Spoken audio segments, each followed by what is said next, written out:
Dear subscribers, कैसे हो आप सब। आशा करती हूँ कि आप सभी लोग अच्छे ही होंगे।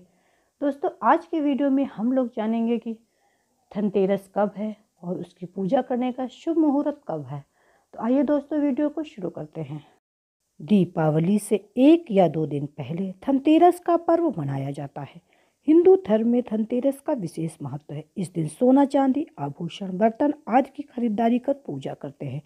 हिंदू कैलेंडर के अनुसार कार्तिक मास की कृष्ण पक्ष की त्रयोदशी तिथि को प्रत्येक वर्ष धनतेरस या जिसे धन त्रयोदशी कहा जाता है मनाई जाती है। इस वर्ष धनतेरस या धन त्रयोदशी 13 नवंबर शुक्रवार को है। धनतेरस के दिन देवों के देव वैद्य भगवान धन्वंतरी की भी विधि विधान से पूजा की जाती है। ये जाने इस साल धनतेरस पूजा का शुभ मुहूर्त कब है। इस साल कार्तिक मास के कृष्ण पक्ष की त्रयोदशी तिथि का प्रारंभ 12 नवंबर दिन गुरुवार की रात 9:30 पर होगा, जो 13 नवंबर दिन शुक्रवार को शाम 5:59 तक रहेगा। ऐसे में धनतेरस 13 नवंबर को है। इस बार धनतेरस की पूजा के लिए 30 मिनट का शुभ मुहूर्त है। आपको धनतेरस की पूजा शाम को 5:28 से शाम को 5:59 के मध्य कर लेनी चाहिए। और हम दोस्तों आपको बता दें कि धनतेरस को धन्वंतरी और कुबेर की पूजा की जाती है। धनतेरस को शुभ मुहूर्त में आपको देवताओं के वैद्य या आरोग्य के देवता धन्वंतरी और धन के देवता कुबेर की पूजा करनी चाहिए। धन्वंतरी को भगवान विष्णु का रूप माना जाता है।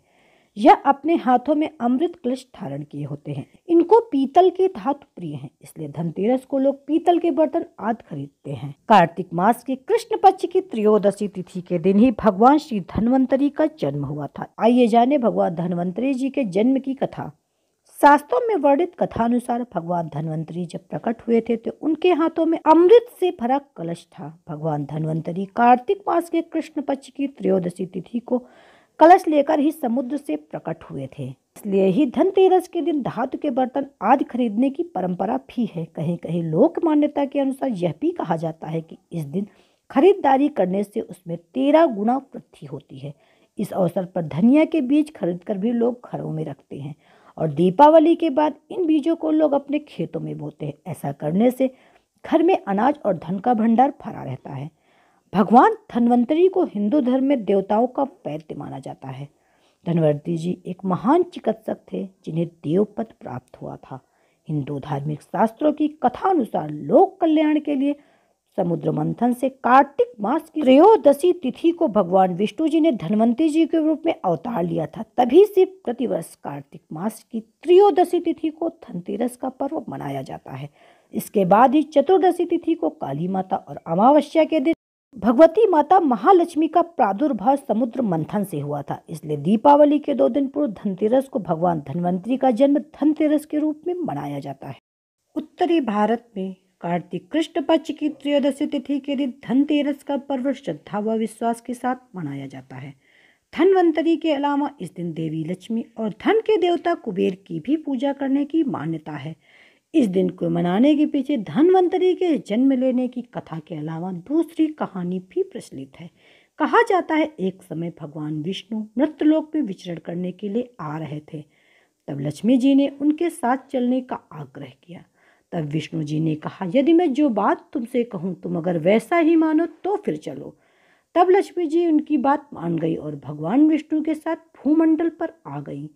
कुछ देर बाद एक जगह पर पहुंचकर भगवान विष्णु ने लक्ष्मी जी से कहा, जब तक मैं ना आ जाऊं तुम यहाँ ठहरो, मैं दक्षिण दिशा की ओर जा रहा हूँ, तुम उधर मत आना। विष्णु जी के जाने के बाद लक्ष्मी जी के मन में कौतूहल जागा कि आखिर दक्षिण दिशा में ऐसा क्या रहस्य है जो मुझे मना किया गया है। भगवान स्वयं चले गए। लक्ष्मी जी से ना रहा गया और जैसे ही भगवान आगे बढ़े लक्ष्मी जी भी पीछे पीछे चल पड़ी। कुछ ही दूर आगे जाने पर उन्हें सरसों का एक खेत दिखाई दिया जिसमें खूब फूल लगे थे। सरसों की शोभा देखकर वह मंत्रमुग्ध हो गई और फूल तोड़कर अपना श्रृंगार करने के बाद आगे बढ़ी। आगे जाने पर एक गन्ने के खेत से लक्ष्मी जी गन्ना तोड़कर चूसने लगी। उसी क्षण विष्णु जी आए और यह देखकर लक्ष्मी जी पर नाराज होकर उन्हें शाप दे दिया कि मैंने तुम्हें इधर आने से मना किया था पर तुम नहीं मानी और किसान की चोरी का अपराध कर बैठी। अब तुम इस अपराध के जुर्म में इस किसान की 12 वर्ष तक सेवा करो। ऐसा कहकर भगवान उन्हें छोड़कर क्षीर सागर चले गए। तब लक्ष्मी जी उस गरीब किसान के घर रहने लगी। एक दिन लक्ष्मी जी ने उस किसान की पत्नी से कहा, तुम स्नान कर पहले मेरी बनाई गई इस देवी लक्ष्मी का पूजन करो, फिर रसोई बनाना, तुम जो मांगोगी मिलेगा। किसान की पत्नी ने ऐसा ही किया। पूजा के प्रभाव और लक्ष्मी जी की कृपा से किसान का घर दूसरे ही दिन अन्न धन रत्न स्वर्ण आदि से भर गया। लक्ष्मी ने किसान को धन धान से परिपूर्ण कर दिया। किसान के 12 वर्ष बड़े आनंद से कट गए। फिर 12 वर्ष के बाद लक्ष्मी जी जाने के लिए तैयार हुई। विष्णु जी लक्ष्मी जी को लेने आए तो किसान ने उन्हें भेजने से मना कर दिया। तब भगवान ने किसान से कहा, इन्हें कौन जाने देता, यह तो चंचला है, कहीं नहीं ठहरती, इनको बड़े बड़े नहीं रोक सके। इनको मेरा शाप था, इसलिए 12 वर्ष से तुम्हारी सेवा कर रही थी। तुम्हारी 12 वर्ष सेवा का समय पूरा हो चुका है। किसान हठ पूर्वक बोला, नहीं, अब मैं लक्ष्मी जी को नहीं जाने दूंगा। तब लक्ष्मी जी ने कहा, किसान तुम मुझे रोकना चाहते हो तो मैं जो तुमसे कहूँ वैसा करो। कल 13 है, तुम कल घर को लीप पोत कर स्वच्छ करना, रात्र में घी का दीपक जलाकर रखना और सायंकाल मेरा पूजन करना और एक तांबे के कलश में रुपए भरकर मेरे लिए रखना। मैं उस कलश में निवास करूंगी, किंतु पूजा के समय मैं तुम्हें दिखाई नहीं दूंगी। इस एक दिन की पूजा से वर्ष भर मैं तुम्हारे घर से नहीं जाऊंगी। यह कहकर वह दीपकों के प्रकाश के साथ दशों दिशाओं में फैल गई। अगले दिन किसान ने लक्ष्मी जी के कथनानुसार पूजन किया। उसका घर धन धान से परिपूर्ण हो गया।